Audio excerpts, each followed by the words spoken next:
اعوذ باللہ من الشیطان الرجیم بسم اللہ الرحمن الرحیم.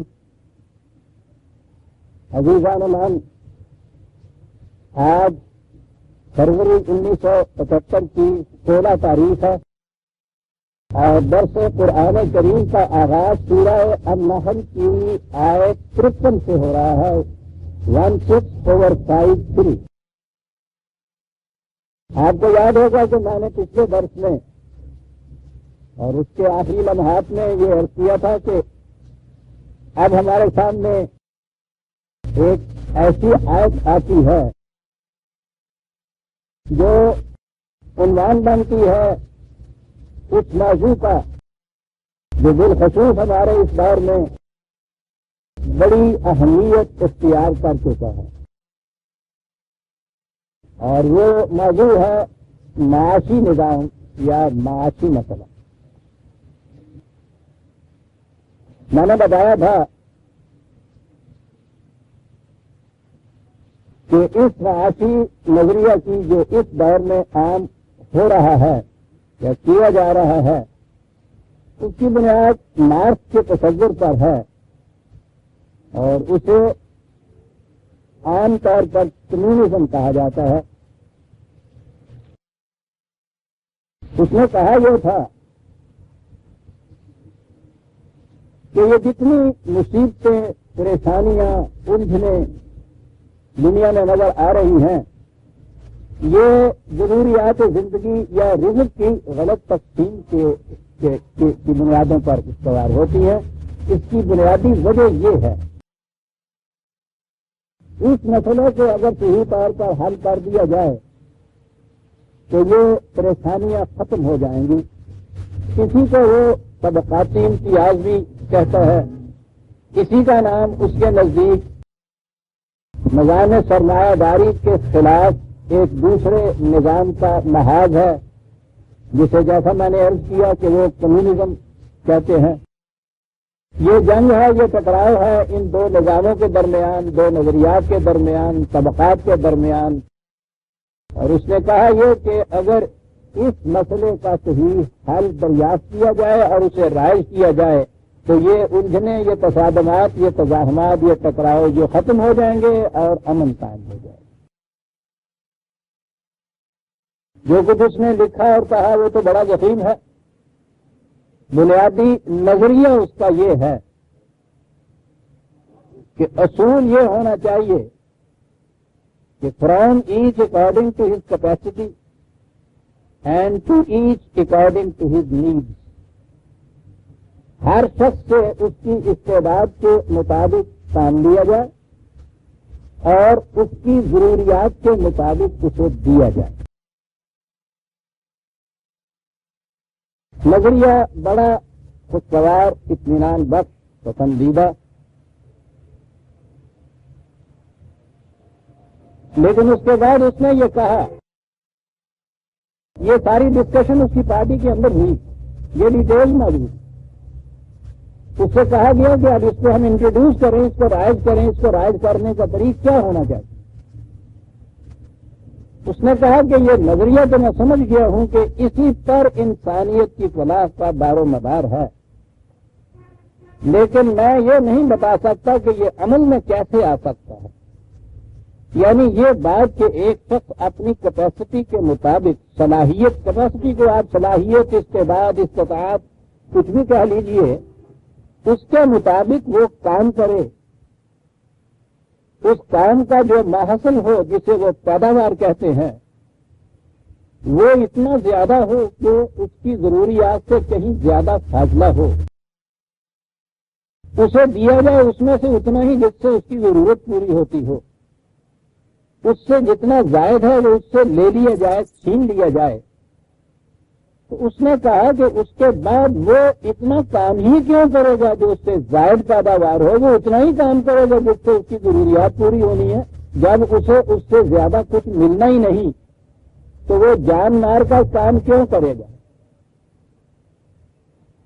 اس لیے اس نے یہ کہا کہ یہ ہے وہ دقت جس کی بنا پر یہ نظریہ جو ہے میرے نزدیک حل یہی ہے انسانوں کی اس پریشانی کا لیکن اس کے عملاً اس کو رائج کرنے کے راستے میں رکاوٹ یہ پیش آتی ہے کہ وہ انسینٹو، وہ جذبہ محرکہ کیا ہو جس کی بنا پر ایک شخص جان مار کر کام کرے اور اپنی ضرورت کے اعتبار سے اس میں سے لیا جائے اور باقی سارا اس سے لے لیا جائے، دوسروں کو دیا جائے، وہ کیوں کام کرے؟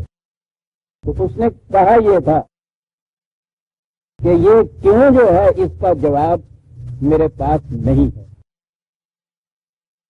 اس لیے میں اسے عملاً رائج کرنے کا کوئی راستہ نہیں بتا سکتا۔ برسبیل تنزل اتنا ہی ابھی کیا جا سکتا ہے، یہ جسے آپ سوشلزم یا اشتراکیت کہتے ہیں، یہ کمیونزم سے الگ چیز ہے۔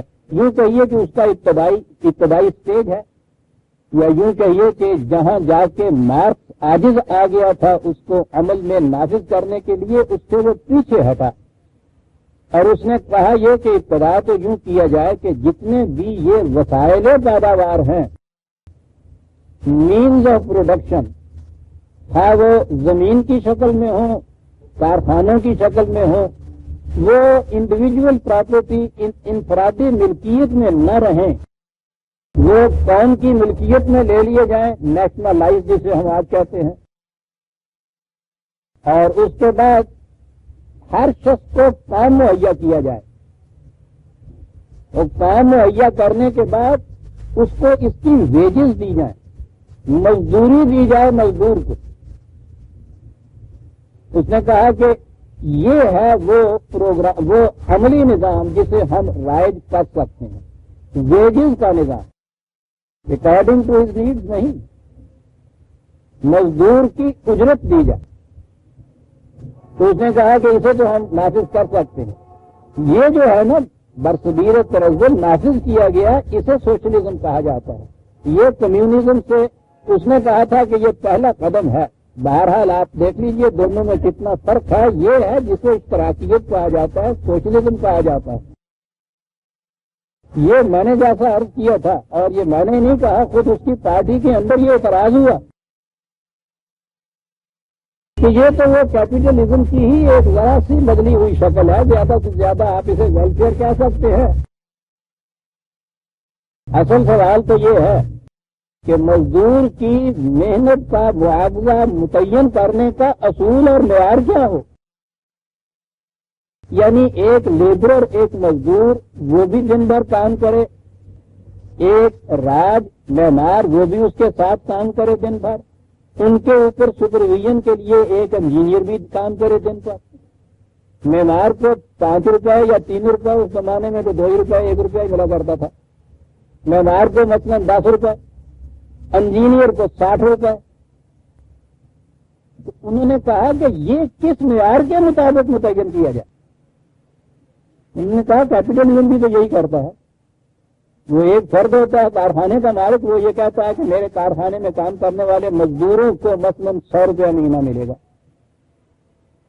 اسکلڈ لیبر اس کے اوپر آئے گی، ان کو ہم 200 روپیہ دیں گے، انجینئر کو ہم 1000 روپیہ دیں گے۔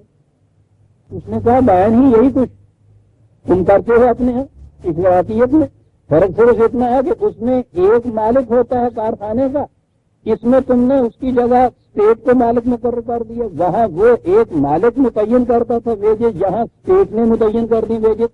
تو جہاں تک اس مزدور کا تعلق ہے، ان دونوں میں فرق کیا ہے؟ یہ تھے ان کے اعتراضات، اور یہ اس حد تک بات بڑھی کہ وہ اس کی جماعت کا ساتھ چھوڑ کر الگ ہو گئے۔ اور اس کے بعد جب عملاً نافذ کیا ہے لینن نے آ کے، تو وہ سوشلزم نافذ کیا۔ دنیا میں کمیونزم کہیں نافذ نہیں۔ آج بھی کمیونسٹ جو ہے وہ یہی کہتا ہے جو مارکس نے کہا تھا کہ ہمیں یہ معلوم نہیں کہ اس کے لیے جذبہ محرکہ کیا ہو، کیوں جان مار کر ایک شخص کام کرے جب اسے پتا ہے کہ میں جو کام کروں گا اس کے محاصر میں سے مجھے اتنا تھوڑا سا ملے گا، باقی نہیں مجھے ملے گا۔ تو کہتے ہیں ہمارے پاس بھی اس کا حل نہیں ہے، اور اسی لیے سوشلزم ہی نافذ ہے، اگرچہ اس کی بھی یہ کیفیت ہے کہ وہ رشیا میں تو قریب فیل ہو چکا ہے اور چائنا میں ابھی انٹروڈیوس ہوا ہے، اور اس کی وجہ ساری یہ ہے کہ یہ نظام جو ہے یہ وہی ہے جو کیپٹلزم کا نظام ہے، اس میں تو صرف مالک بدلتا ہے، فرد کی بجائے ایک اسٹیٹ کا ایبسولوٹ آئیڈیا آپ لوگوں نے رکھ لیا، وہ ہوتا ہے، ایک گروپ ہوتا ہے صاحب اقتدار لوگوں کا، اور کوئی فرق نہیں ہے ان میں، اس لیے یہ نہیں چل سکتا۔ وہاں جب تک لینن برسر اقتدار رہا، اس کی پرسنالٹی اتنی بڑی تھی کہ اس سے وابستگی کی بنا پر وہ لوگ یہ نظام چلاتے رہے۔ اس کے مرنے کے بعد ایسی پرسنالٹی وہاں کوئی نہیں رہی، یہ پرسنالٹی کلٹ ہے جس کی بنا پہ یہ نظام چلا۔ اس کے بعد چائنا میں ماؤ تنگ ہے، اس کے ساتھی جو ہے ایک آدھ، ان کی پرسنالٹی ہے جس کی بنا پہ یہ کچھ ہوتا ہے۔ ماؤ نے یہ کہا، بات جو کہی گئی ہے وہ اس نے جو میں نے عرض کیا تھا ہے وہی حل، وہ کیوں کا جواب اسے نہیں ملتا۔ یہ حل مارکس کے ذہن کی اختراع نہیں تھا، یہ حل 1400 سال پیش کر قرآن کریم نے پیش کیا تھا، اور اسے نبی اکرم صلی اللہ علیہ وسلم نے عملاً کر کے دکھا دیا۔ آپ کو معلوم ہے کہ جب وظائف مقرر ہوئے ہیں، وظائف کے معنی یہ تھے کہ پوری کی پوری امت، پوری قوم کام کرتی تھی، جو کام پروگرام کے مطابق دیا جاتا تھا انہیں، اور ہر ایک کو اتنا دیا جاتا تھا اسٹیٹ کی طرف سے، اسے وظائف کا نام دیا گیا۔ یہ جو دیا گیا تھا اس کا معیار کیا تھا؟ اس کا معیار تھا ہر فرد کی ضروریات۔ یہ وہ عملاً کیا تھا نبی اکرم صلی اللہ علیہ وسلم نے،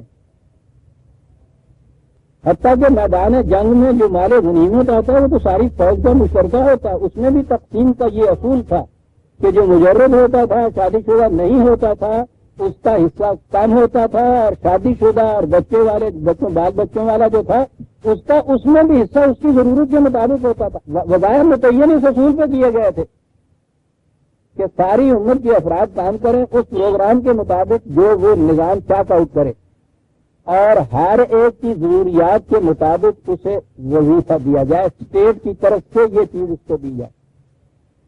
اب سوال یہ تھا کہ کیوں کا جواب کیا وہاں دیا گیا، یہی بنیاد ہے اس سارے مسئلے کی۔ اور قرآن نے وہ تو کیوں کے بغیر کوئی حکم ہی نہیں دیتا، وہ کیوں جو تھا اسے اس نے بتایا ہے، اور یہ ہے وہ چیز جہاں میں یہ کہتا ہوں کہ یہ جو قوم بھی اس قرآن کے اوپر آ گئی اور اس نے اس کیوں کا جواب اس سے پا کر اس کے متعلق ایک معاشرہ متشکل کیا، یہ دنیا کی مصیبتوں کا حل اس قوم کے ہاتھ سے ہوگا، وہ جو اس کیوں کا جواب دے کے یوں متشکل کرے گی۔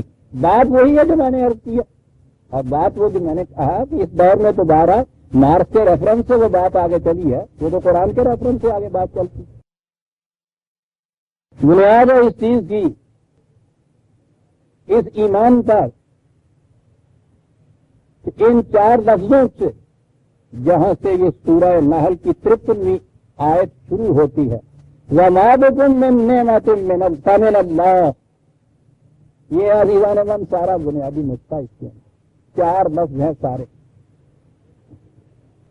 نعمت کے معنی ہوتے ہیں ہر قسم کی خوشگواریاں، سہولت کا سامان، رزق کا سامان، ضروریات زندگی، جتنی چیزیں آپ کہہ سکتے ہیں، اس میں سہولتیں بھی ہوتی ہیں، سرفرازیاں بھی ہوتی ہیں۔ عجیب جامع لفظ عربوں کے ہاں یہ کہ جس قدر بھی زندگی کے لیے ان ضروریات ہے انسان کی نشو و نما کے لیے جو بھی ضروریات ہیں وہ بلا مزد و معاوضہ خدا کی طرف سے ملی ہوئی۔ سامان رزق حاصل ہوتا ہے نظام فطرت سے، زمین، پانی، ہوا، حرارت، روشنی۔ کہتا ہے کہ ان میں سے کوئی چیز بھی کسی کی ذاتی ملکیت نہیں ہے، فمن اللہ، یہ تو خدا کی طرف سے ہے۔ بہت اچھا۔ ہوا انسان، وہ کہتا ہے کہ اس کے اندر بھی جتنی صلاحیتیں ہیں وہ صلاحیتیں بھی نہ یہ اس نے کہیں سے خریدی ہیں، نہ یہ کہیں سے اس نے مانگ کے لی ہیں، یہ تو اس کی ہے ہی نہیں، یہ بھی تو خدا ہی کی طرف سے انسان کو ملی ہے۔ انسان کا ذہن، اس کے کام کرنے کی صلاحیتیں، اس کی سوچ، کوئی چیزیں اکوائر یا اچیو کرنے کی استعداد، یہ جتنی استعداد ایک فرد کو حاصل ہے بیسیکلی بنیادی طور پہ وہ کہاں سے اس میں نہیں ہے؟ وہ تو انسانی بچے کو پیدائش کے ساتھ ملتی ہیں. اس میں ڈیولپمنٹ، اس میں گروتھ، اس میں ترقی، یہ ٹھیک ہے کہ جو باہر کا نظام ہے اس کی روح سے ہوتی ہیں. بنیادی طور پر تو یہ ساری چیزیں جتنی بھی ہیں وہ کہتا ہے فمن اللہ، یہ تو اس کی طرف سے ملی ہوئی ہے. تو یہ ذہن جو ہمارا اتنا سوچ رہا ہے کہاں سے حاصل ہوا ہے ہمیں؟ یہ فکر ہماری کا سرچشمہ جو ہے کہاں سے لیا ہے ہم نے اسے؟ یہی تو ہے جہاں آگے فرق پڑتا ہے ایک فرق دوسرے فرق میں. یہ جسے آپ صلاحیتیں کہتے ہیں کام کرنے کی، یہی بنیاد ہے نا اس کے فرق کی کہ وہ زیادہ انٹلیکٹ کا مالک ہے، اس کی سوچ بہت اونچی ہے، یہ جو ہے یہ لوور لیول کے اوپر ہے. میں اس ابھی سوال میں نہیں جاتا کہ یہ جو تفاوت ہے اس تفاوت کی بنیاد کیا ہے، لیکن یہی ہے نا فرق جو آپ کہتے ہیں. اس کے بعد اگلی چیز جو ہے وہ تو حاصل کرنے کی چیز ہے نا. انجینئر نے فن انجینئرنگ جو تھا علم حاصل کیا، اس سے اس کو ان چیزوں کی واقفیت ہوئی. مزدور نے حاصل نہیں یہ کیا، بات آگے پھر وہیں چلی جاتی ہے سرمایہ داری کی. انجینئر کا باپ امیر آدمی تھا، وہ اپنے بیٹے کو بھیج سکا ولایت. مزدور کا باپ غریب آدمی تھا، یہ نہ تعلیم دلا سکا نہ اس کو ولایت بھیج سکا، یہ انجینئر نہیں بن سکا. یہ بھی اس کا قصور نہیں ہے، وہ بھی اس کی کاریگری نہیں ہے. یہ بات اور طول کھینچ جاتی ہے. لیکن قرآن یہ کہتا ہے کہ یہ جو منبع ہے، سر چشمہ ہے صلاحیتوں کا، جیسے انسانی فکر اور دماغ اور یہ صلاحیتیں آپ کہتے ہیں، یہ جو بیسیکلی اس کے اندر صلاحیت ہے اس چیز کے اخذ کرنے کی، یہ کہاں سے لی ہے اس نے؟ بنیاد یہ ہے وَمَا بِكُم مِّن نِّعْمَةٍ فَمِنَ اللَّهِ. یہ ہے یہ پہلی چیز فَمِنَ اللَّهِ. یہیں سے ایک بات میں واضح کرتا جاؤں. یہ کمیونسٹ سے سوال کیجئے تو وہ کہتے ہیں کہ صاحب یہ تو بہرحال آپ کا ایمان ہے نا، فیتھ جس کو آپ کہتے ہیں انگریزی میں. تو یہ تو فیتھ کے اوپر ایک بات مبنی آپ نے کر دی، تو بنیاد آپ نے فیتھ پہ رکھی. ہم تو نہیں اسے مانتے. سمجھا یوں جاتا ہے کہ واقعی یہ فیتھ مذہب پرستوں کی بات ہے، ان کے ہاں نہیں ہے. ذرا غور کیجیے، ایک مذہب پرست کا یا ایک مسلمان کا فیتھ ہے کہ خدا ہے، خدا کی طرف سے وحی ملی، وحی نے یہ اقدار دی، یہ اصول دیے، یہ قوانین دیے جنہیں ہم یہ تسلیم کرتے ہیں، اور ان کو تسلیم کرنے کے بعد ہم ایک گروپ سے بلانگ کرتے ہیں، ایک امت کے فرد بنتے ہیں. یہ بنیاد جو ہے اسے فیتھ کہتے ہیں. میں پوچھتا یہ ہوں کہ کمیونسٹ بننے کے لیے بھی اس فیتھ کی ضرورت ہے یا نہیں؟ فیتھ اور فیتھ میں فرق ہے. ان کے ہاں کی بنیاد یہ ہے کہ خدا کوئی نہیں، وہی نہیں ہے، مستقل اقدار کوئی نہیں، مستقل قوانین کوئی نہیں ہے. یہ نہیں ہے.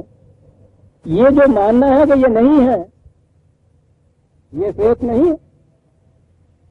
اتنا متشدد فیتھ کہ ہمارے ہاں تو اس فیتھ کی اب کوئی قیمت بھی نہیں رہی، کوئی اہمیت ہی نہیں رہی. مسلمان کہلوا دیجیے، اس کے بعد خدا کا انکار کیجیے، وحی کا انکار کیجیے، اصولوں کا اقتدار کا انکار کیجیے، رسالت کا انکار کیجیے، مسلمان کہلاتے رہیے، کوئی نہیں پوچھتا. ان سے کہیے حضرت ذرا رشیا میں جائیے اور کمیونسٹ پارٹی کو بلانگ کیجیے اور وہاں جا کے کہیے کہ صاحب میں کمیونسٹ ہوں لیکن میں خدا کو مانتا ہوں، وحی کو مانتا ہوں. پوچھیے دوسرے دن وہاں رہنے دیا جائے گا آپ کو؟ کوئی کمیونسٹ پارٹی آپ کو اپنا ممبر نہیں بنائے گی اگر آپ نے یہ کہہ دیا کہ صاحب میں خدا کو مانتا ہوں. جس طرح اگر آپ کہہ دیں کہ میں خدا کو نہیں مانتا تو قرآن کی روح سے آپ مسلمان گروپ کے ممبر نہیں ہو سکتے. اسے کہتے ہیں نا article of faith. Communist group کے اندر آپ جانے کے لیے یا جانے کے بعد یہ کہہ دیجیے کہ میں خدا کو مانتا ہوں، آپ اس گروپ کے ممبر ہی نہیں جا سکتے. کوئی خدا کو ماننے والا کمیونسٹ ہو نہیں سکتا، وہی کا ماننے والا کمیونسٹ ہو نہیں سکتا. اور یہ وہ چیز ہے کہ وہ کہتے ہیں چیز ہم آرٹیکل آف فیتھ لکھ لیجیے. کمیونسٹ کا آرٹیکل آف فیتھ ہے یہ ان کا. یہ اب وہ لفظ ہمارے ہاں ایمان ہی آئے گا. یہ قرآن نے جو کہا ہے طاغوت پہ بھی تو وہ ایمان کہتا ہے، یہ طاغوت پہ ایمان ہے، دوسری طرف ایک خدا پہ ایمان ہے، اللہ پہ ایمان ہے۔ ایمان ہونے کی وجہ سے تو دونوں یکساں نظر آتے ہیں نا۔ جہاں تک فیتھ کا تعلق ہے، کس چیز پر ایمان ہے یہاں اختلاف ہوا۔ بات سمجھ لی آپ نے کیا میں کہہ رہا ہوں؟ فیتھ تو وہاں بھی یہ کہیے گا ان سے کہ ٹھیک ہے جی آپ وہ فیتھ نہیں رکھتے جن چیزوں پہ ہم فیتھ رکھتے ہیں، فیتھ تو تمہارا بھی ہے،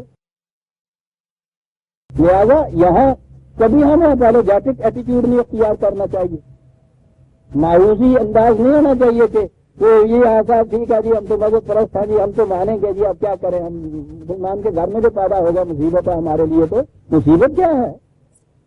ان سے کہیے کہ ٹھیک ہے میں یہ فیتھ چھوڑنا چاہتا ہوں، میں کمیونسٹ ہونا چاہتا ہوں، بتائیے مجھے پہلے بنیادی طور پہ بتائیے کہ مجھے کیا ماننا ہوگا۔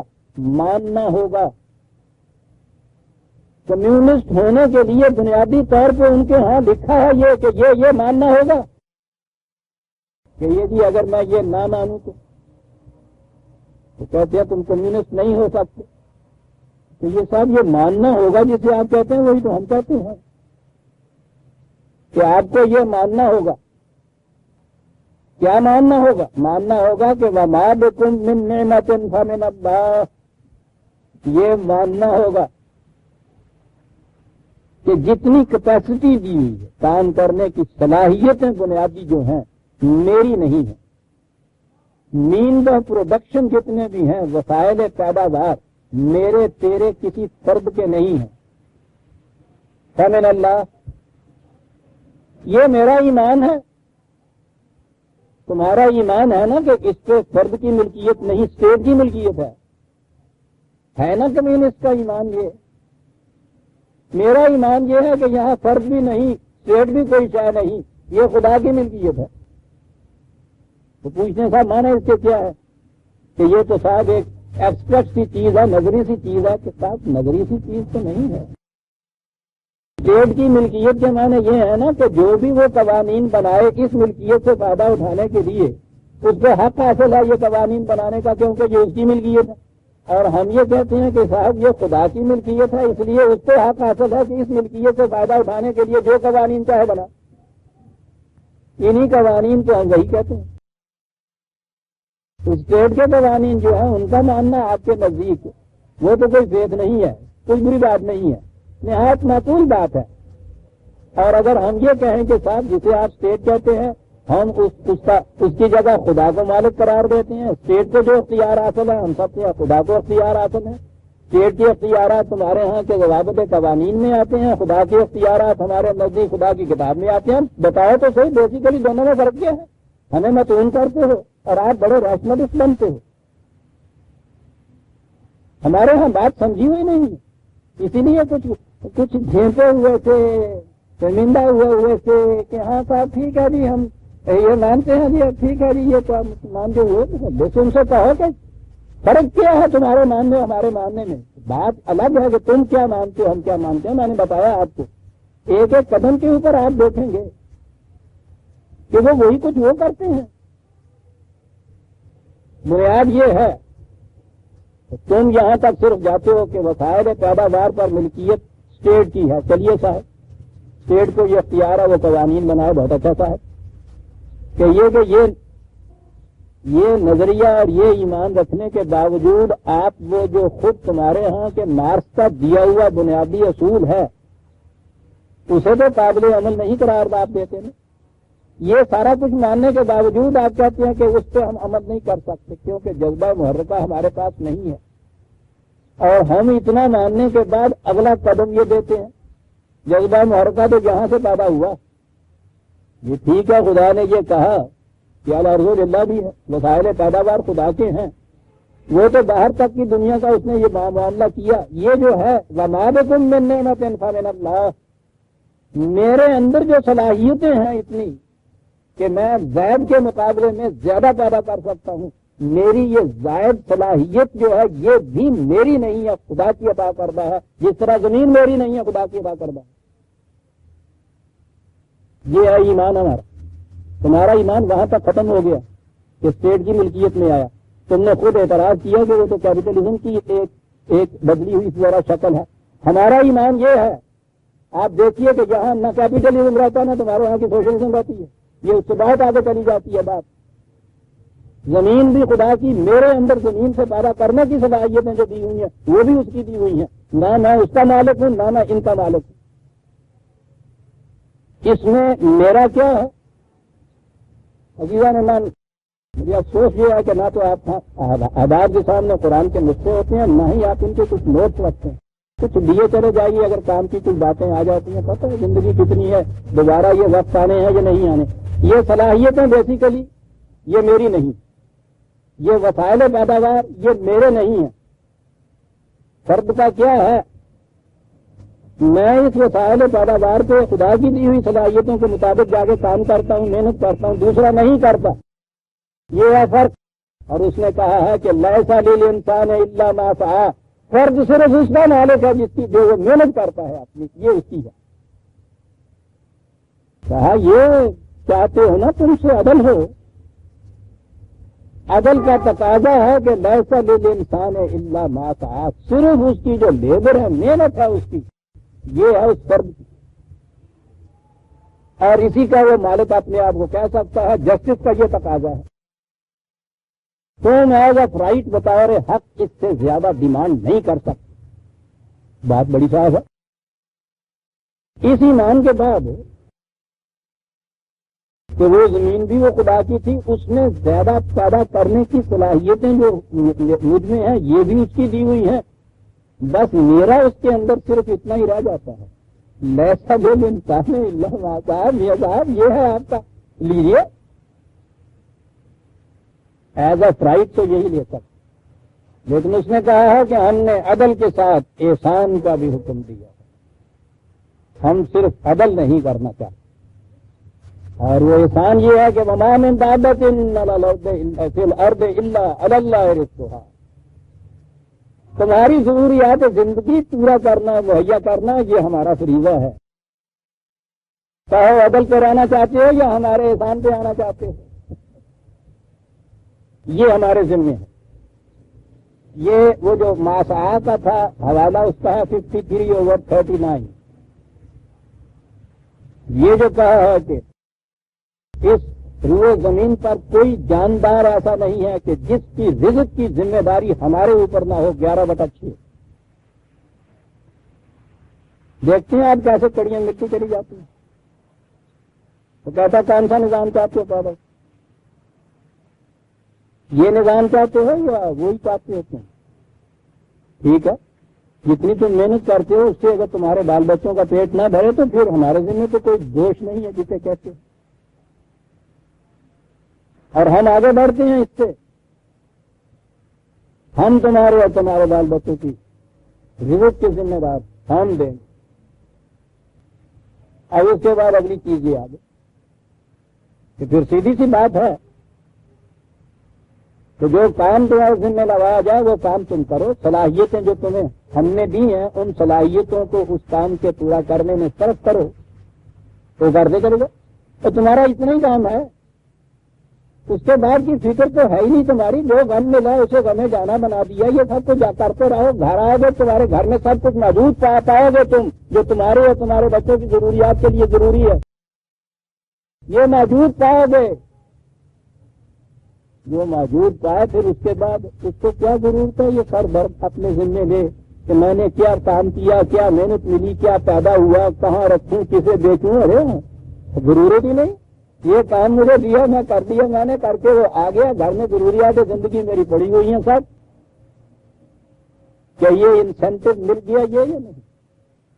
اور اگلی بات اس نے پھر اور کہہ دی کہ اس بات پہ پھر ایمان رکھو کہ یہ ضروریات زندگی تمہاری طبی جسم کی ضروریات ہی نہیں.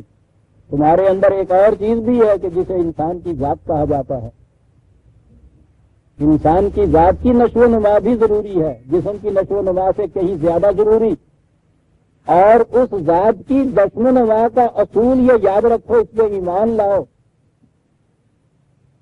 کہ میرے جسم کی نشو و نما ہر اس چیز سے ہوتی ہے جو میں کھاتا ہوں، جو میں لیتا ہوں. ذات کی نشو و نما ہر اس چیز سے ہوتی ہے جو میں دوسرے کی ضرورت کے لیے دیتا ہوں. آپ جتنا زیادہ سے زیادہ دوسرے کی ضرورت کے لیے دے دو گے اتنا ہی زیادہ سے زیادہ تمہاری ذات کی نشو و نما ہو جائے گی.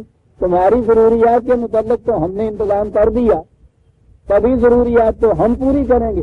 اپنی ذات کی نشو و نما تم خود کرو گے, اور وہ اس کا طریقہ یہ ہے کہ زیادہ سے زیادہ پیدا کرو اور زیادہ سے زیادہ دوسرے کی ضروریات کے لیے دیتے چلے جاؤ.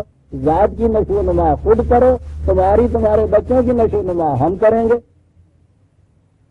کہیے عزیزان من, وہ انسینٹو, وہ جذبہ محرکہ جو معاذ تو نہیں مل سکا تھا, جس کی وجہ سے اس نے کہہ دیا تھا, اور یہ میں سمجھتا ہوں اس کی دیانت کا تقاضا جو اس نے کہہ دیا, اعتراف کر دیا اتنے بڑے آدمی نے کہ میں نہیں یہ کر سکتا, اور یہ واقعہ تھا کہ نہیں کر سکا. یہ تھا وہ ایمان جس کی بنیادوں کے اوپر یہ معاشی نظام استوار ہوا تھا. یہ تھا وہ ایمان جس کی بنیاد کے اوپر جب وظائف ملے ہیں, اور اس ذات کو جو کم ملا ہے, کم اس اعتبار سے اگر اس کی کوانٹٹی ماپی جائے, اور ساتھ والا جو تھا بال بچوں والا اس کا زیادہ ملا ہے. کام والے نے یہ نہیں کیا کہ پھر باقی عمر جو ہے وہ کہا کہ میں تو پھر 2 ہی گھنٹے کام کروں گا, مجھے کیا ضرورت پڑی ہے سارا دن جان مارتا. پھر وہ بھی اسی طرح جان مارتا تھا جس طرح یہ جان مارتا تھا, کیونکہ اس جان مارنے کے عوض میں جو کچھ پیدا ہو رہا تھا, جو زیادہ سے زیادہ دوسروں کو دیا جا رہا تھا, اس سے ان کی اپنی ذات کی نشو و نما ہوتی.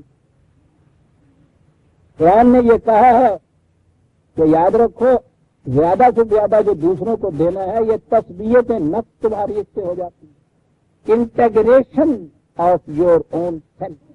لفظ بھی تثبیت ہے عزیزان من, صدات سے جو لفظ نکلتا ہے. کہ کہا کہ یہ ہے جذبہ محرک. یہ ہے جی آیت 53 جہاں سے آج کا درس شروع ہوتا ہے. اور یہ ایسا مسئلہ تھا کہ وہ دور جانے کی ضرورت ہی نہیں اس نے رکھی. اسی میں آیت 71 نکال لیجیے, 71. آیت 70 میں تو بات یہاں سے یوں چلی آ رہی ہے کہ واللہ خلقکم ثم یتوفاکم ومنکم من یرد الی ارذل العمر لکی لا یعلم بعد علم شیء ان اللہ علیم قدیر. کہا کہ ذرا اپنے گھر کے نقشے کے اوپر ایک نگاہ دوڑائیے.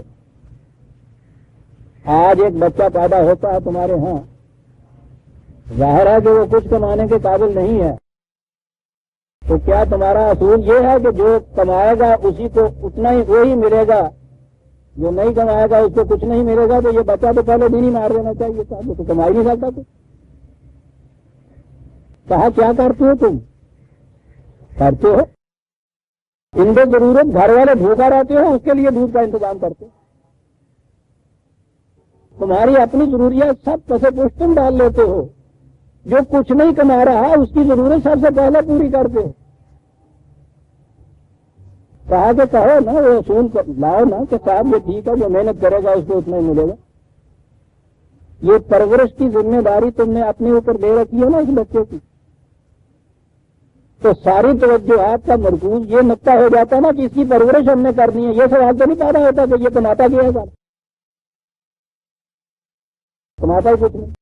کہتا درمیان کی عمر ایسی آتی ہے جس میں ٹھیک ہے تم بہت کماتے ہو, بہت زیادہ کماتے ہو, ہوتا ہے یہ کچھ بھی, اور پھر بڑھاپے کی عمر آ جاتی ہے, اس کے بعد پھر کمانے کی صلاحیتیں اس کے بعد کم ہو جاتی ہیں. تو پھر کیا ہوتا ہے اس بوڑھے باپ کے متعلق؟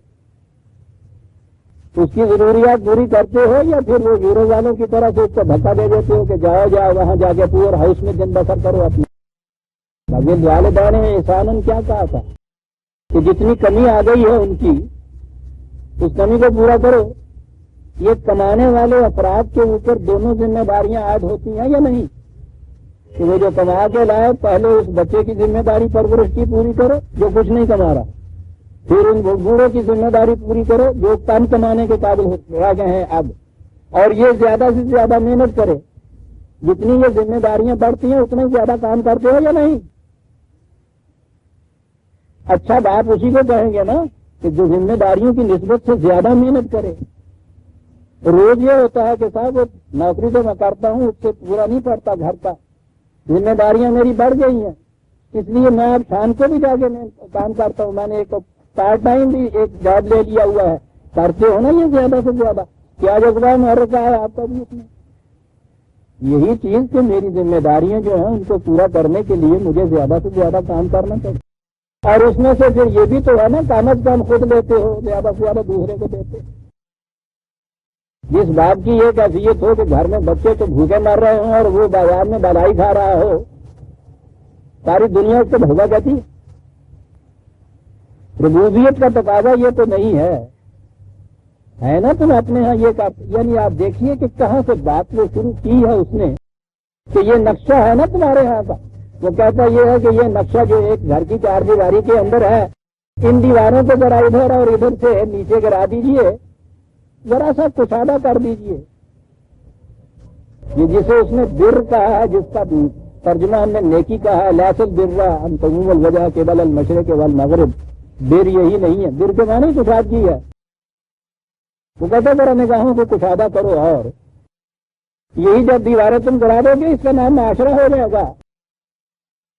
کہا یہاں تک تو تم اس اصول پر عمل پیرا رہتے ہو، یہ معاشرے کے اندر اس اصول کو کیوں نہیں لگاتے؟ اور اگلی آیت عزیزان من قرآن ہے، واللہ فضل بعضکم علی بعض فی الرزق. اقتصاد رزق کی صلاحیتوں میں فرق ہے، کسی کو زیادہ حاصل ہے، کسی کو کم حاصل ہے. بچے میں تو ہوتی ہی نہیں ہے. ابھی دیکھا پہلی آیت کے ساتھ کیا ربط آ رہا؟ واللہ فضل بعضکم علی بعض فی الرزق. بس یہ ہے ایمان. یہ جو صلاحیتیں ہیں جن کا تم فرق دیکھ رہے ہو، واللہ فضل، یہ خدا کی ادا کردہ ہے صاحب. یہ اور آگے پھر وہ بات کہی ہے، کہنے کا انداز کیا ہے؟ کہنے لگے یہ سب کچھ تم نے سمجھ لیا، اپنے ہاں کرتے بھی یہ ہو تم گھر کے اندر. یہ بھی تمہیں ماننا پڑے گا کہ یہ جو صلاحیتیں ہیں یہ اقتصاد رزق کی بنیادی طور پر یہ تمہاری نے خدا کی دی ہوئی ہے.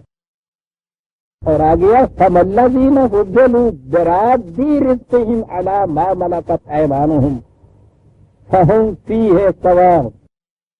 کہتا کہ پھر یہ کیوں نہیں تم یہ کیوں نہیں کرتے کہ جن کو زیادہ صلاحیت حاصل ہے اقتصاد رزق کی پیدا کرنے کی، وہ جو زائدہ ضرورت ہے، یہ جسے ہم فاضلہ کہتے ہیں، بنیادی مادہ تو اس کا بھی یہ تیز واد لانی ہے نا جہاں سے یہ فضلکم ہے. یہ جو اس میں سے فاضلہ تمہارے پاس آ گیا، زائدہ ضرورت آ گیا ہے، تم اسے اپنے ماتحت کام کرنے والوں کی طرف لوٹا نہیں دیتے. یہاں ایک لفظ عزیزان من برادی قرآن ہے. یہ جو چیز ہے کہ جو تم سے زائدہ ضرورت ہے، اس بنا پر کہ تمہیں خدا نے زائد صلاحیت دی ہے کمانے کی، اس کی وجہ سے جو زائدہ ضرورت تمہارے پاس آیا ہے، اب ہمارے ہاں تصور یہ ہوگا کہ یہ دوسرے کو دینا خیرات ہے، بخشش ہے. عربی زبان میں بھی کہتے تو عطیہ ہی کہہ دیتے اور کچھ نہیں. وہ کہتا ہے برادی، برادی کے معنی ہوتا ہے جس کی کوئی چیز ہے اس کو جا کے دے دینا، لوٹا دینا. یہ تمہاری ایک عمارت میرے پاس رکھی ہوئی تھی، یہ لے لو نہیں اپنی، برادی. اللہ لا رہا ہے یہ خدا کا کلام جو تمہارے ماتحت کام کرتے ہیں. یہی ہے نا انجینئر میں اور لیبر میں فرق. وہ کہتا ہے کہ یہ جو ہے تمہاری زائد کیپیسٹی سے تم اتنا زیادہ حاصل کرتے ہو، تو تم ان کو لوٹا کے نہیں دیتے، یہ تمہارا نہیں ہے، یہ تو سب ان کا ہے، یہ سب کرتا تھا تمہارا. کیوں نہیں لوٹاتے؟ کہتا یہ ہے جذبہ تمہارے دل میں، فہم فی یہ سوائن کے ساتھ یہ اس طرح سے تو ہم اور یہ سب برابر ہو گئے. اچھا یہ ہے جذبہ تمہارے اندر کہ یہ تو میرا تھا اور یہ تو جتنا ہی ہے جو یہ کماتے ہیں، اس لیے یہ میں اگر ان کو دے دوں تو یہ تو ہم برابر ہو گئے. سنیے عزیزان من، پہلے وہ آج کے 4 لفظ ہم نے دیکھ لیے نا کہ جو کچھ بھی نعمت ہے خدا کی، جو تمہارے پاس وہ خدا کی عطا کردہ ہے. کہتا یہ تصور کہ یہ زائد جو ہے ہم ان کو دے دیں جو کم کما رہے ہیں، جنہیں کم استعداد یا صلاحیت حاصل ہے. کہتا یہ اس لیے کہ اصحاب نعمت اللہ ہے یعدون، کیا تم اس بات سے پھر انکار کرتے ہو اور اس بات پہ اصرار کرتے ہو کہ جو نعمت حاصل ہے تمہیں یہ تمہاری یا خدا کی طرف سے نہیں ہے؟ کہا کہ پھر ٹکراؤ تمہارا اس بات پہ ہے نا. یہ جو تمہارے دل میں یہ خیال پیدا ہوا کہ اس طرح زائد دینے سے تو ہم یکساں ہو جائیں گے، مساوی ہو جائیں گے، تو اس کے معنی یہ ہوا کہ جو چیز خدا کی طرف سے تمہیں ملی ہوئی ہے اسے بھی تم اپنی ملکیت تصور کرتے ہو. کیا یہ چیز جو ہے ان نعمتوں کا خدا کی طرف سے ہونے سے انکار کرتے ہو؟ بلکہ انکار کی بجائے بھی یہ یجحدون کا لفظ یہ ہے کیفیت تمہاری. اس لیے یہ تمہارے دل میں خیال پیدا ہوا نا کہ ہم زیادہ ضرورت کیوں لے دیں. کہا کہ اس کے تمہارے یہ ہے کہ تمہارا یہ جو تھا پہلا بنیادی ایمان فمن اللہ، یہ خدا کی طرف سے ہے، اس سے انکار کر رہے ہو تم. یہاں تو یہ بات اس سے مثبت کہی. قرآن کریم نے اسی لیے مال کے متعلق جہاں وسائل رزق کے متعلق اس نے یہ چیز کہی ہے کہ وہ خدا کے ہی دیے ہوئے ہیں، تمہاری اپنی ذاتی ملکیت نہیں ہو سکتے. یہ مال و دولت کے متعلق بھی اس نے یہی چیز کہی ہے، اس لیے کہ وہ یہ جو چیزیں ہیں وسائل رزق اور اس میں سے رزق پیدا کرنے کی صلاحیت جو دی ہوئی ہے، جس کو نعمت کہہ کے اس نے پکارا ہے، وہ تو فمن اللہ جب ہو جائے گا تو اس میں سے جو پیداوار ہوگی اسے بھی تو آپ فمن اللہ ہی کہیں گے. وہ کہتا یہ ہے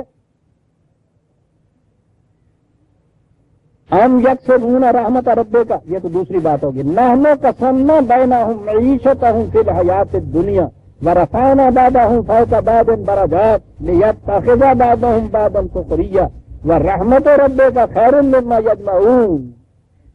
وہ کہتا ہے یہ جو فرق ہے صلاحیتوں کا، یہ صرف اس لیے ہے کہ معاشرے میں تقسیم عمل تقسیم کار کا تقاضا یہ ہے کہ مختلف قسم کے کام مختلف لوگ کریں،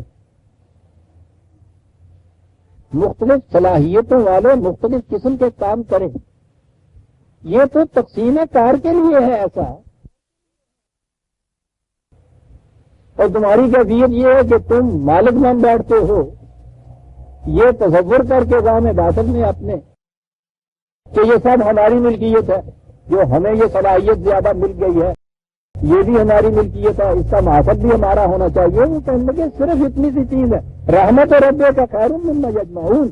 تم جو اس خیال کی بنیاد پر کہ ہمیں جو صلاحیت زیادہ حاصل ہے اس کے محاصل کے ہم مالک ہیں، زائدہ ضرورت کے جو اپنے لیے جمع کر کے الگ رکھ سکتے ہو، یاد رکھو رحمت ربک کا ہے، خدا کی رحمت ہے جو اس کی طرف سے اس طرح سے سامان رزق ملتا ہے، اس سے کہیں بہتر ہے جو تم اپنے لیے یہ جمع کر کے رکھتے ہو. لگتے اس پہ تو آگ لگے گی، جل جائے گا، سیلاب آ جائے گا، بہ جائے گا، کوئی لوٹ کے لے جائے گا. اور اگر یہ ذمہ داری نظام کے اوپر ہوگی کہ تمہاری سب کی ضروریات زندگی وہ پورا کرے گا، نہ سیلاب بہا کے لے جائے گا، نہ آگ جلا جائے گی، نہ لوٹ کے کوئی لے جائے گا. یہ ہے رحمت رب. کیوں زیادہ ضرورت کو جمع کر کے رکھتے ہو؟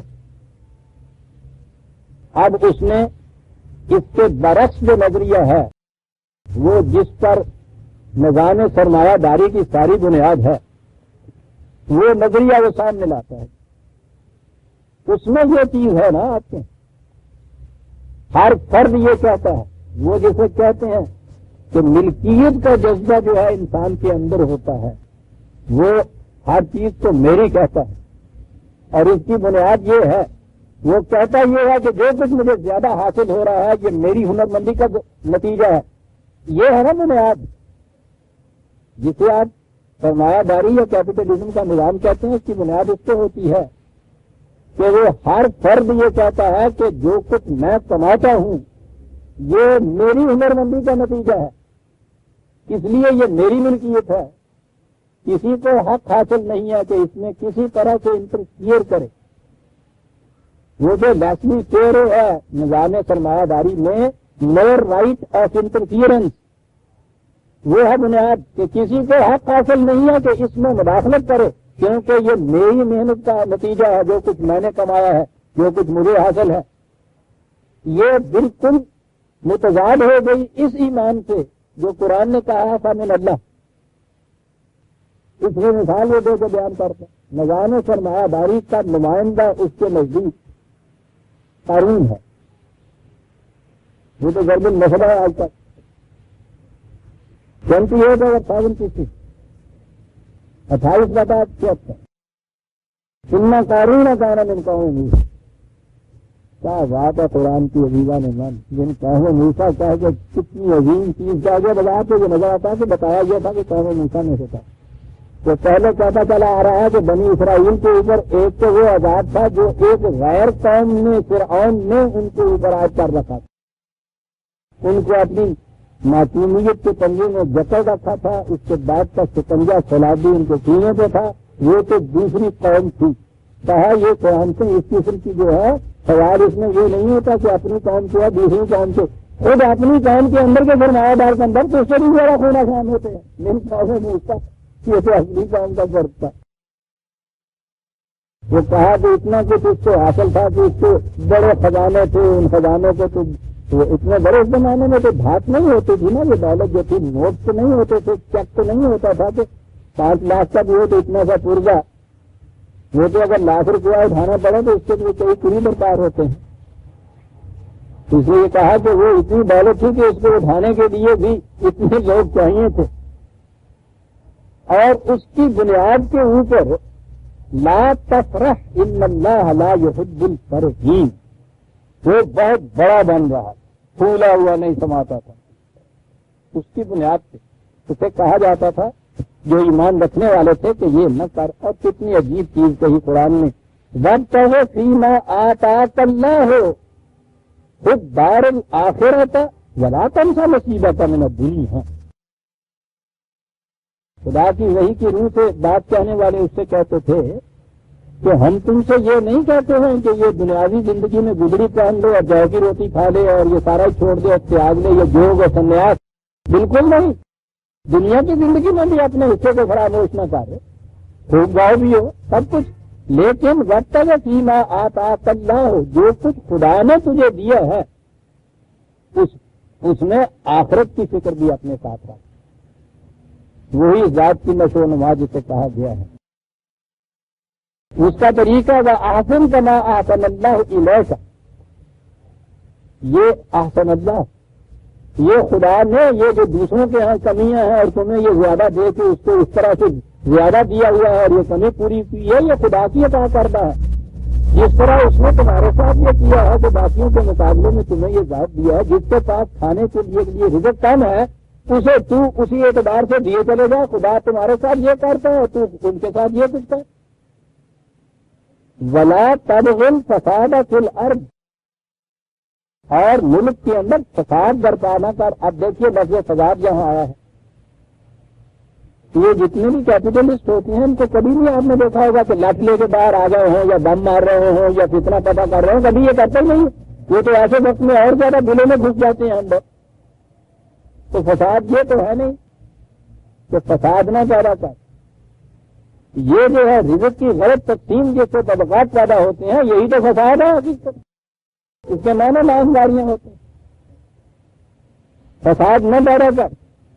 ان اللہ لا يحب المفسدین، خدا کے نظام میں یہ فساد پیدا کرنے والے پسندیدگی کی نگاہ سے نہیں دیکھے جاتے. یہ تھا جو یہ لوگ اس سے کہتے تھے. اب قرآن نے یہ ذہنیت بیان کی ہے یا نظریہ بیان کیا ہے جس سے یہ ساری نظام سرمایہ داری کی عمارت استوار ہوتی ہے. وہ بھی 4 ہی لفظ ہیں. اس نے جواب دیا قال انما اوتیتہ علی علم عندی، انہوں نے کہا، اس کو کہا کہ یہ سب جو کچھ مجھے ملا ہے میری اپنی ہنرمندی کا نتیجہ، اس لیے یہ میرا ہے، میں اس کا مالک ہوں. جس طرح سے جیتا ہے اس کو صرف کروں، جمع رکھوں، کسی کو دوں نہ دوں. تم کون ہوتے ہو یہ کہنے والے؟ یہ ہے عزیزان ایمان و نظریہ. انما اوتیتہ علی علم عندی 78 اور 28. خیر اس کا اتنا ہی نقل کیا ہے. بات اس کے بعد اس کے نتیجے کی کہی ہے اولم یعلم ان اللہ قد اہلک من قبلہ من القرون من هو اشد منہ قوۃ واکبر جمعا ولا یسأل عن ذنوبهم المجرمون. کہا اسے یہ پتہ نہیں ہے کہ اس سے پیشتر اس نظام کی حامل قومیں کہ جو اس سے کہیں زیادہ جمع کر کے رکھا کرتی تھی. کیپیٹلسٹ وہی جمع ہے قرآن کا اکثر جمع اشد قوت اکثر جمع توتی بڑی تھی اور ان لوگوں نے جمع کر رکھا تھا، پوچھو نہیں کتنا تھا، اسے پتا نہیں ہے کہ اسی فساد کی وجہ سے کس طرح سے تباہ ہو کے رہ گئی وہ قوم، یہ اس کے مقابلے میں ہے کیا؟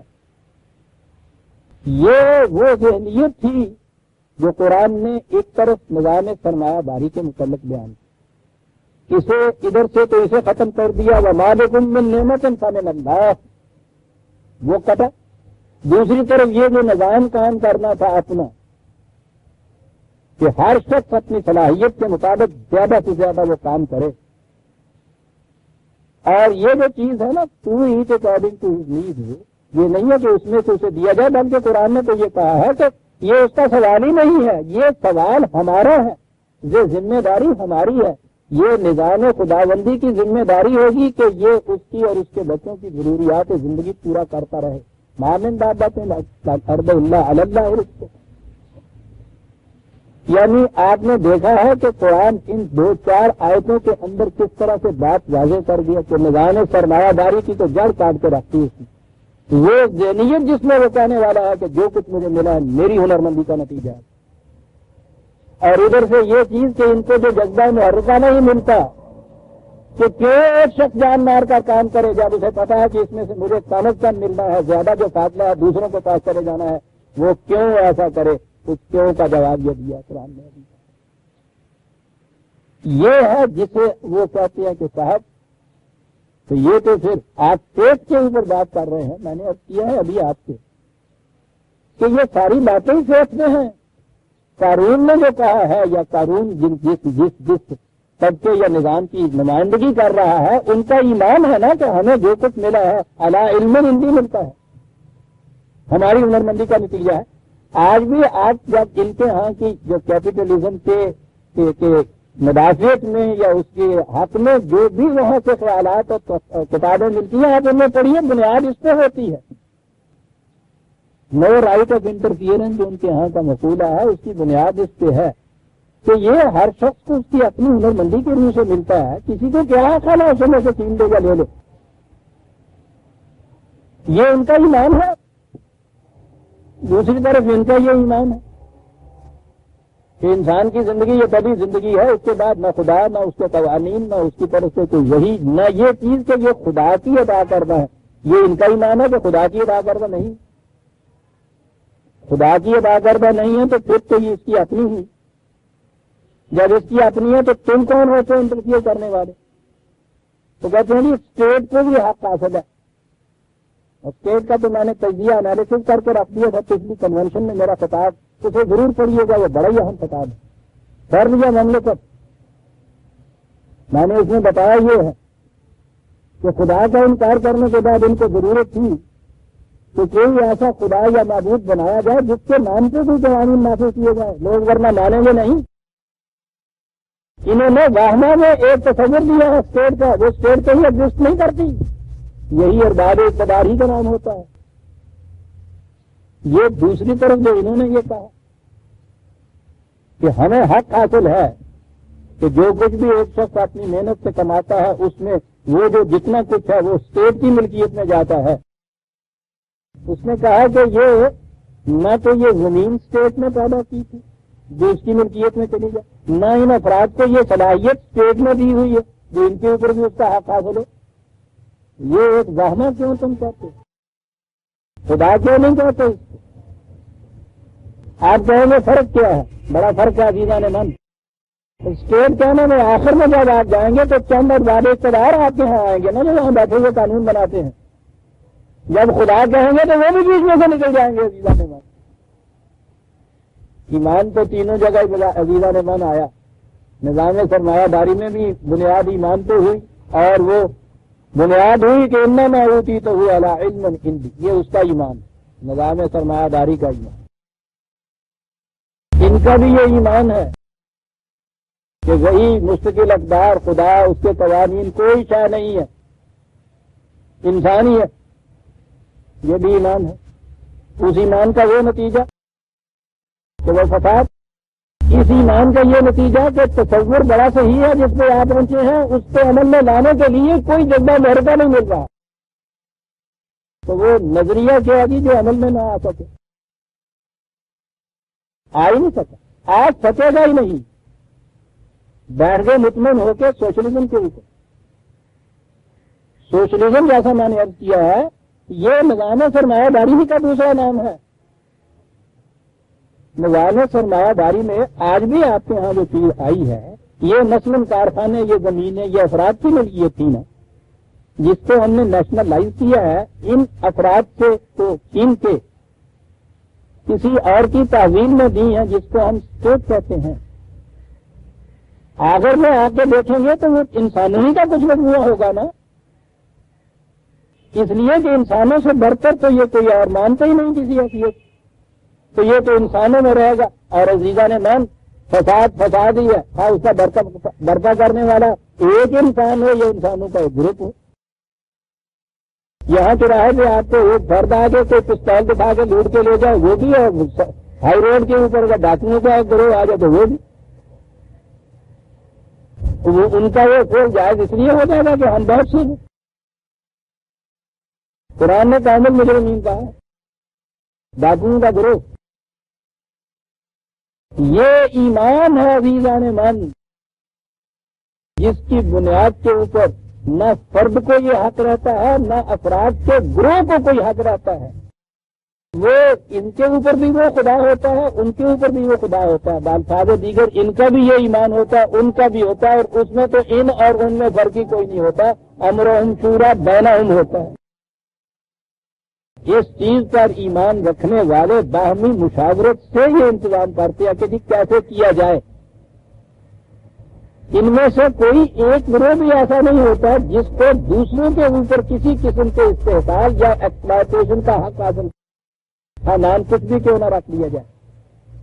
یہ نظام ہے جس کو آپ نظام خداوندی یا مملکت اسلامیہ یا خلافت علی منہاج رسالت کہیں گے۔ وہ نظام جو نبی اکرم صلی اللہ علیہ وسلم اور حضور کے ساتھیوں نے متشکل کیا تھا، اس ایمان کے اوپر تو وَوَابِكُم بِنِعْمَةٍ فَمِنَ اللَّهِ۔ آپ نے غور فرمایا عزیزان من کہ کسی نظام کے لیے ایمان کی کتنی ضرورت ہے؟ بنیاد ہی ایمان بنتا ہے۔ جو لادین کہتے ہیں اپنے آپ کو، ان کا بھی ایمان ہوتا ہے، لادینی کا ایمان ہوتا ہے، کمیونسٹ کا بھی ایمان ہوتا ہے، کیپیٹلسٹ کا بھی ایمان ہوتا ہے، قرآن کو ماننے والے عبد مومن کا بھی ایمان ہوتا ہے۔ ایمان ہوتا کس چیز کے اوپر ہے، اس میں ہے سارا فرق۔ اس لیے جب وہ یہ کہیں کہ صاحب جب تم ایمان یا فیت کی بات کرو گے تو اس میں ہم نہیں آئیں گے، اس لیے کہ ہم نہیں مانتے اس کو، ہم تو کہو غلط کہتے ہیں، تم بھی اپنی بات فیت سے کر رہے ہو۔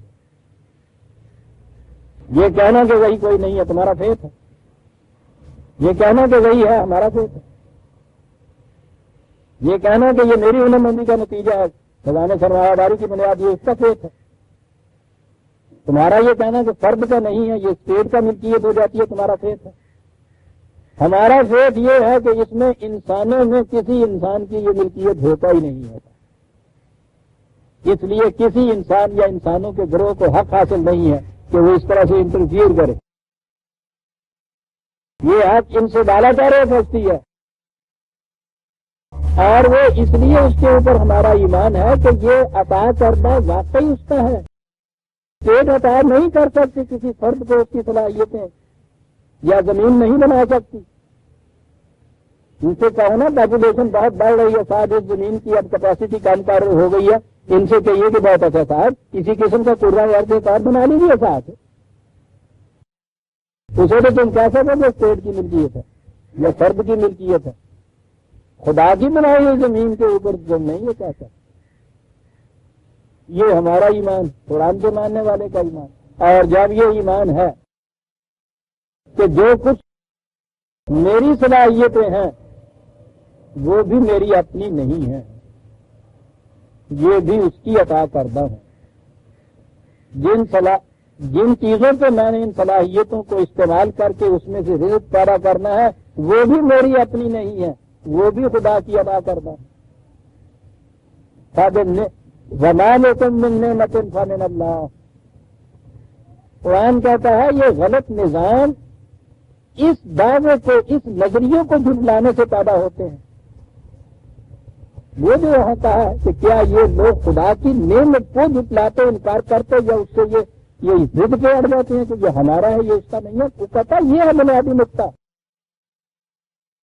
تو جسے عزیزان من آپ کہیں گے قرآن کا معاشی نظام، اسلامی مملکت کا نظام، اس کی بنیاد اس ایمان پہ ہوگی کہ یہ ساری چیزیں جتنی بھی ہیں، فرد کی صلاحیتیں ہوں یا وسائل پیداوار ہوں، یہ نہ فرد کی ملکیت، نہ افراد کی ملکیت، نہ انسانوں کی ملکیت، فمن اللہ، خدا کی ملکیت۔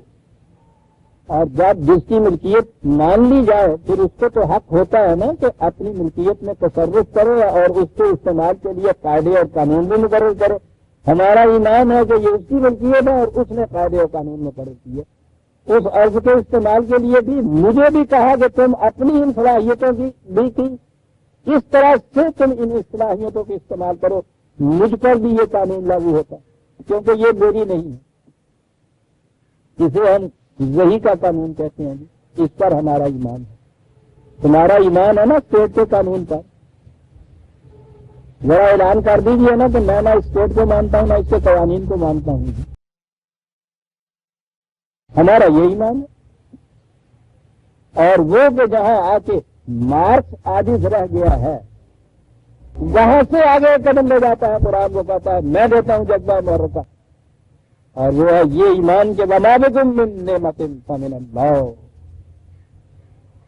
عزیزان من غور کیجیے جو قرآن نے قدم قدم پہ کہا ہے کہ غور و فکر کرو اس قرآن کے اندر۔ یہ آیت 4 لفظوں کی ہے، کون ہے ہم میں سے جس نے یہ آیت نہیں پڑھی؟ کتنی بار یہ آیت نہیں دہرائی جاتی؟ آپ نے دیکھا کہ ذرا کھڑے ہو کے اس پہ غور کیا تو کتنا ایک اہم مشکل ترین مسئلہ جو انسانیت کا ہے وہ 4 لفظوں کے اندر حل ہو جاتا ہے۔ کس طرح ایک ہی مثبت ایمان نے وہ غلط ایمانوں کی جڑیں کیسے کاٹ کے رکھ دی، دونوں طرف نظام سرمایہ داری کی بھی جڑیں کاٹی، یہ جو نیا آپ کے ہاں کا اشتراکیت سوشلزم یا کمیونزم کا نظام چلا آ رہا ہے اس کی بھی جڑیں کاٹ دی۔ جڑیں کیا کاٹی؟ کہا یہ کہ نہ وہ مسئلے کا حل دے سکتا ہے نہ یہ مسئلے کا حل دے سکتا ہے۔ ان کے ہاں بنیادی طور پہ وہ نظریہ ہی باطل ہے، ان کے ہاں بھی یہ جو چیز جس پہ نظریے کے اوپر یہ پہنچے ہیں کہ ایسا ہونا چاہیے، ان کے پاس اس پہ عمل کرنے کے لیے کوئی جذبہ ہی ہے نہیں۔ قرآن نے جو کہا ہے نا کہ یہ مصدق ہے ان دعاوی کا جو یہ لوگ کرتے چلے آ رہے ہیں، تو میں نے کہا تھا کہ اس کے معنی تصدیق کرنے والا نہیں ہے کہ یہ ان کو سچا کہتا ہے۔ مصدق کے معنی ہوتے ہیں سچ کر کے دکھانے والا۔ قرآن میں یہ ہے قرآن کی خصوصیت کہ وہ ایک دعویٰ یا نظریہ دیتا ہے اور پھر اس کو سچ کر کے دکھا دینے کے طریقے بھی بتاتا ہے۔ پھر کہوں کہ جہاں مارکس عاجز ہو کے رہ گیا تھا، یہ وہاں آتا ہے اور وہاں آ کے بتاتا ہے کہ یہ ہے اس کا طریقہ، اور اس پہ جیسا میں نے عرض کیا ہے بنیاد ساری ایمان پر ہے۔ اب آپ نے سوچا ہے کہ اللہ کا ایمان کے معنی کیا ہے؟ کبھی ہم نے اس پہ غور کیا کہ ہماری عملی زندگی کے ساتھ اس کا تعلق کیا ہے؟ کبھی اس پہ غور کیا کہ ہم ایمان اللہ کو مانتے ہیں وہ نہیں مانتا، فرق کیا ہے؟ ہم تو اتنا ہی جانتے ہیں نا کہ ہم مسلمان ہیں وہ کافر ہے، یہ فرق ہے۔ ارے یہ فرق کیا ہے؟ یہ بتاؤ کہ اس سے تمہاری زندگی پہ فرق کیا پڑتا ہے؟ انفرادی زندگی پر، اجتماعی زندگی پر، نظام پر، نظام مملکت پر۔ لیکن ہم تو یہ آیتیں پڑھتے ہیں، پڑھنے کے بعد آگے گزر جاتے ہیں، بس کیا ترجمہ کہ کوئی نعمت نہیں جو تمہیں حاصل ہوگی اللہ کی طرف سے ہوتی، تو یہ بات ختم ہو گئی، آگے کچھ نہیں۔ آپ نے دیکھا عزیزان من کہ 4 لفظوں کی آیتوں کے ایک حصے کس طرح سے ایک پورے نظام کی بنیاد بنتے ہیں قرآن کی روح سے۔ یہ ہے ایمان، فمن اللہ، یہ ہے اللہ کا ایمان۔ کہا ان کی بھی ایک حیثیت ہے، ذرا پوچھو۔ اذا مسکم الضر فالیہ تجارون ثم اذا کشف الضر عنکم اذا فریق منکم بربہم یشرکون۔ حیثیت یہ ہے کہ جب غریبی آتی ہے، ناداری آتی ہے، مصیبت آتی ہے، پھر تو یا اللہ دے، اس وقت تو یہ ہوتا ہے، پھر اللہ یاد آتا ہے۔ آپ نے دیکھا ہے کہ غلط نظام میں بھی یہ جو مذہب کا نظام ہے، یہ کہتے ہیں نا کہ صاحب وہ ایک حدیث کا جو غلط مفہوم انہوں نے پیدا کر دیا کہ اللہ نے فرمایا کہ اسلام غریبوں میں پیدا ہوا اور آخر میں پھر غریبوں میں ہی پھر اور کر کے آئے گا۔ کیا غلط مفہوم ہے، عربی زبان سے نہ واقعی ہے۔ عربی زبان میں غریب مفلس کو کہتے ہی نہیں ہے۔ غریب کا تمہارا ہوتا ہے جو انوکھا ہے باقیوں سے، وہ کہا یہ نظام انوکھا ہے باقی نظاموں سے، آج بھی یہ انوکھا ہے، جب دوبارہ بھی تم اس کو کام کرو گے باقی نظاموں سے انوکھا نظام ہوگا، کسی کے ساتھ اس کی مشابہت اور مفاہمت نہیں ہو سکتی۔ کہ غریب غرابت کے معنی انوکھا ہونا ہے۔ کہا نظر کی دنیا کے اندر بھی تمہاری یہ کیفیت ہو جاتی ہے کہ یہ کچھ تو نہیں مانتے، لیکن جب مصیبت پڑتی ہے تو پھر دیکھتے ہو کیسے روتے ہیں، اور جب پھر اس کے بعد مل جاتا ہے تو رفع ہو جاتی ہے، مصیبت دولت آ جاتی ہے، عمارت آ جاتی ہے، پھر اس بات کو بھول جاتے ہو کہ اس میں خدا کا بھی کچھ حصہ ہے۔ فریق منکم بربہم یشرکون، یہاں شرک کہا ہے عزیزان من۔ پھر ایک لفظ آ گیا، وقت بھاگا جا رہا ہے اور الفاظ میرا دامن پکڑ رہے ہیں۔ ٹھیک ہے، ہم کیوں بھاگے؟ زندگی نے مہلت دی ہے تو ہم تو آئیں گے۔ تم پھر اپنے رب کے ساتھ شرک کرتے ہو۔ بھئی وہ کیا شرک ہے جو یہ کرتے ہیں؟ کہتا شرک یہ ہے یہ لیکفروا بما آتیناہم، جو کچھ خدا نے یہ دیا تھا اس سے کہتے ہیں، انکار کرتے ہیں کہ یہ خدا نے نہیں دیا ہوا، یہ میری ملکیت۔ جو اس نے دیا تھا کفر کے معنی چھپا کے رکھنا ہوتا ہے، انکار کرنا ہوتا ہے۔ بما آتیناہم، وہ تھا نا فمن اللہ، یہ تھا نا خدا کی ایمان توحید، یہ تھا کہ مانا جائے خالصتاً خدا کی عطیہ ہے، میری صلاحیت ہے، یہ وسائل ہے۔ اور اس کے بعد جب یہ ملا تمہیں، مصیبت دور ہوئی، تو پھر تم اس کے ساتھ شرک کرنے لگے۔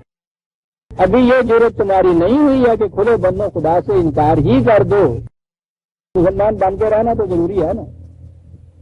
شرک اس کے ساتھ یہ کہ خدا کو مان بھی رہے ہیں، اس کی نماز بھی پڑھ رہے ہیں، اور شرک یہ ہے کہ یہ جو کچھ مجھے ملا ہے علی علم عندی، یہ میری اپنی ہنر مندی کا نتیجہ، لے یکفروا بما آتیناہم، تاکہ تم اس کو دبا کے چھپا کے رکھ سکو، آتیناہم، جو ہم نے دیا ہے۔ واہ واہ واہ واہ، کہا ٹھیک ہے، اس نظام سے ہم جانتے ہیں کہ تم کہتے ہو کہ صاحب دولت حاصل ہے، یہ سب کچھ مجھے میسر ہے، ختم ہوتا ہوں، ٹھیک ہے، مفاد عادلہ ہے، اس سے کچھ فائدے ہیں، حاصل کر لیجئے۔ فسوف تعلمون، دیر نہیں لگے گی، بہت جلد اس نظام کے نتائج تمہارے سامنے آ جائیں گے، اس کا کیا نتیجہ ہوا کرتا ہے۔ فسوف تعلمون، یہ ہے شرک عزیزان من۔ یہ چیز سمجھنا کہ یہ جو کچھ مجھے حاصل ہو رہا ہے آتیناہم نہیں ہے، اس کا دیا ہوا نہیں، بلکہ یہ میری ہنرمندی کے عذاب میں ملا ہے۔ یہ شرک ہے عزیزان من۔ مگر کی دنیا میں تو یہ شرک ہی ہوتا ہے کہ خدا کو مانتے بھی رہتے ہیں، وَمِنَ النَّاسِ مَن يَقُولُ آمَنَّا بِاللَّهِ وَبِالْيَوْمِ الْآخِرِ وَمَا هُم بِمُؤْمِنِينَ۔ دیکھو وہ لوگوں کو صبح شام الحمدللہ مسلمان ہے، اللہ پہ ایمان ہے، آخرت پہ ایمان ہے، وَمَا هُم بِمُؤْمِنِينَ۔ اب اگلا درجہ تو پھر ایک تو ایرانیت کفر کا آ جائے گا، اصطلاح میں جیسے ہم بولتے ہیں نان مسلم جسے ہم کہتے ہیں کہ جی وہ روس والوں نے اور چین والوں نے اور سوشلسٹ جو ہے انہوں نے تو انکار ہی کر دیا خدا کا، ٹھیک ہے جی۔ اور ایک بین ہے believer in God unite together, یہ یورپ کے سارے سرمایہ داروں کا نعرہ، آؤ خدا میں ایمان رکھنے والے آؤ اکٹھے ہو جاؤ، یعنی اندازہ لگاؤ یہ خدا پہ ایمان رکھنے والے یہ سرمایہ دار یہ ان کے مقابلے میں ہم کہتے ہیں نا کہ نہیں صاحب وہ تو خدا کا انکار ہی کرتے ہیں، بالکل ایتھیسٹ واقعہ ہوا ہے، ان کو ہم خدا پرست کہتے ہیں، ان کو ہم بھی مانتے ہیں خدا ماننے والے، اس لیے کہ ہم وہ ایک ہی جیسے تو ہے، جیسا ہمارا ایمان ہے خدا کا ویسا ہی ان کا ایمان ہے۔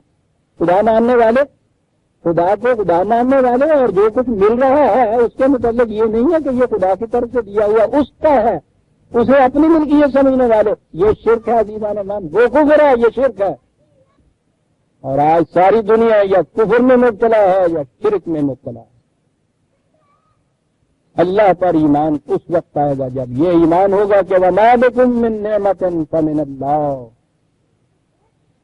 اور یہ ہوگی وہ جماعت مومنین، خدا پر ایمان رکھنے والے، کہ جن کے ہاتھوں سے یہاں وہ معاشی نظام قائم ہوگا جو نو انسانی کی تمام مشکلات کا حل اپنے اندر رکھتا ہے،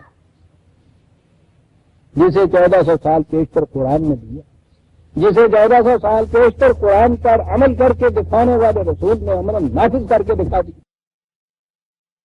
جس پر محض فکری طور پر یہ شخص ہے، میں نے کہا ہے قرآن نے کہا ہے کہ تم انفس و آفات کی ہماری نشانیوں کو غور کرتے رہو حتیٰ یتبین لہم انہ الحق، اس طرح سے بھی تمہارے سامنے یہ حقیقت آ جائے گی کہ قرآن نے جو کہا تھا واقعی سچ کہا تھا۔ یہ دیکھیے کہ نہ ماننے والا مارکس جو ہے وہ تاریخی تجربات کے اوپر، وہ بھی تو قرآن کا بتایا ہوا طریقہ ہے نا، تاریخی شواہد سے کسی نتیجے پہ پہنچنا، عالم آفاق کے غور و فکر سے کسی نتیجے پہ پہنچنا، وہ شخص اس نتیجے پہ تو پہنچ گیا کہ حل یہ ہے کہ ہر شخص اپنی اپنی استعداد کے مطابق جان مار کر کام کرے اور ہر شخص کو اس کی ضروریات کے مطابق ملے، اس پہ پہنچ گیا ہے، اس کی فکر اس کو اب آگے نہیں لے جا رہا، کہتا میں یہ نہیں بتاتا کہ یہ عمل میں کیسے آئے گا انسانوں کو، اس لیے کہ اس نے انسان کی انسانیت سے انکار کیا، کفر یہاں بڑھتا ہے، اس نے انسان کی انسانیت پہ ایمان اگر ہوتا تو وہ یہ کہتا کہ جو صلاحیتیں اس فرد کو حاصل ہیں یہ بھی اس کی اپنی نہیں ہے۔ جب یہ کہا تھا کہ یہ جن چیزوں کو وسائل رزق کو یہ کہتا میری ہیں، یہ اس کی نہیں اپنی، آگے ایک قدم بڑھتا جو اگر یہ ایمان اس کا آ جاتا فمن اللہ کہ فرد کی صلاحیتیں قائم کرنے کی بھی اس کی اپنی نہیں ہے، وہ اس کا مالک نہیں ہے، یہ خدا سے ہے، اس کو یہ حل مل جاتا ہے جہاں آ کے وہ عاجز ہو گیا عزیزان مان۔ قرآن کی آیت سورہ نحل کی 53 اور 54 آیت تو صرف ہمارے سامنے آئی، آپ نے دیکھا کہ کتنا اہم اور مشکل ترین مسئلہ، اور قرآن 4 لفظوں میں کس طرح سے حل کر دے۔ محرم نہیں ہے تو ہی نواح ہے راستہ، یہ ہے اصل کی یہاں، ورنہ جو حجاب ہے پردہ ہے سخت،